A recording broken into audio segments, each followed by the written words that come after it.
सोनू और चाली का अटूट बंधन। सोनू एक चमकती आंखों वाली लड़की थी जिसके सुनहरे घुंघराले बाल थे।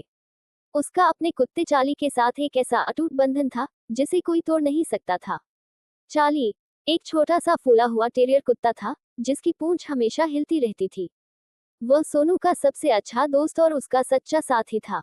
एक धूप भरी दोपहर वे दोनों पास के जंगल में घूमने निकले, जहां पेड़ एक दूसरे से फुसफुसाते थे और जंगली फूल हवा में झूमते थे। तितलियों का पीछा करते हुए और घुमावदार रास्तों की खोज करते हुए सोनू हंसी से खिलखिला उठी, लेकिन इस उत्साह में उसने चाली को नजरों से खो दिया। उसने चाली का नाम पुकारा, लेकिन जंगल ने उसकी आवाज को निगल लिया और केवल पत्तियों की सरसराहट सुनाई दी। उसके छोटे दिल में घबराहट घर कर गई और वह बेतहाशा चाली की तलाश में जुट गई। उसकी आंखें परछाइयों में चाली की परिचित झलक खोजने लगी। कई घंटे बीत गए और सूरज ढलने लगा। आसमान गुलाबी और नारंगी रंगों से भर गया। जब उम्मीद लगभग खत्म होने वाली थी, सोनू को एक हल्की सी भौंक सुनाई दी।